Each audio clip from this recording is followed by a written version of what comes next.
আজকে রাত্রে আমি কি রান্না করেছি একটু তোমরা দেখো। খাসির মাংস রান্না করেছি। তা দেখতে কেমন হয়েছে তোমরা কমেন্টে জানাবে। আর এইটা কি করে রান্না করেছি, তোমরা তো সবাই মাংস রান্না করো, আমি কি করে রান্না করেছি সেটা তোমাদের দেখাচ্ছি, একটু দেখো। দেখো খাসির মাংস,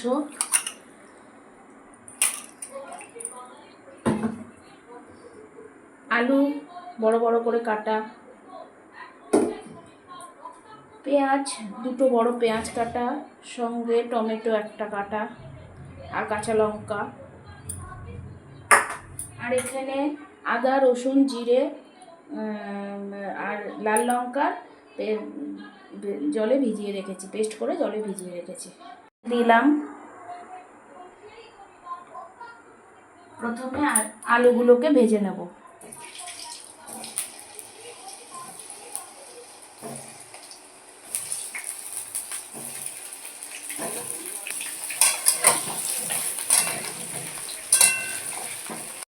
তুলে নিচ্ছি। দেখো লাল লাল করে আলুগুলো ভাজা হয়ে গেছে।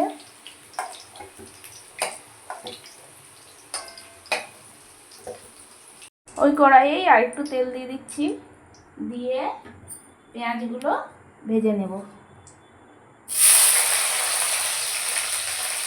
পেঁয়াজ টমেটো কাঁচা লঙ্কা একসঙ্গে দিয়ে দিলাম।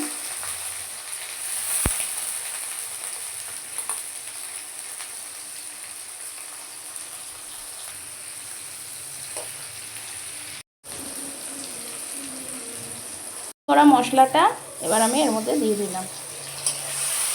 এবার দিয়ে ভালো করে কষিয়ে নিচ্ছি মশলাটা দিয়ে। মশলার মধ্যে মাংসগুলো দিয়ে দিচ্ছি।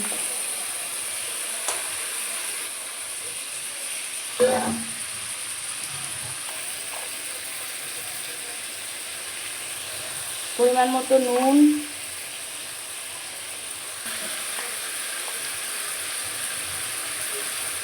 হলুদ দিয়ে এবার এটাকে কষাতে শুরু করব।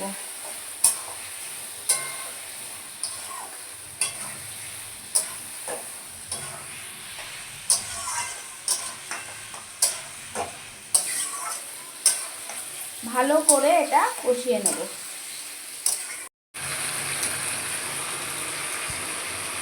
মধ্যে আলুগুলো দিয়ে একটু নেড়ে নেব। এবার মাংসটাকে আমি প্রেসার কুকারে দেবো।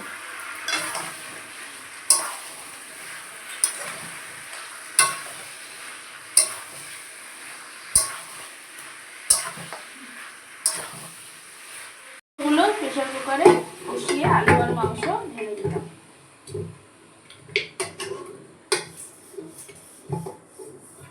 এবার আমি এর মধ্যে গরম জল করে দেবো, ঠান্ডা জল দেবো না। ঠান্ডা জল দিলে মাংসের স্বাদটা নষ্ট হয়ে যায়। দেখো এটাতেই গরম জল করব।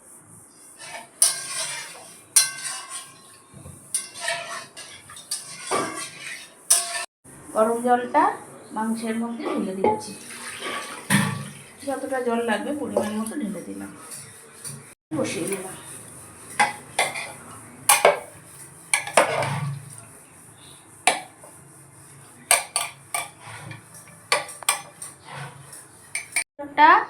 ঢাকা দিয়ে গ্যাসের আগুনে বসিয়ে দিলাম।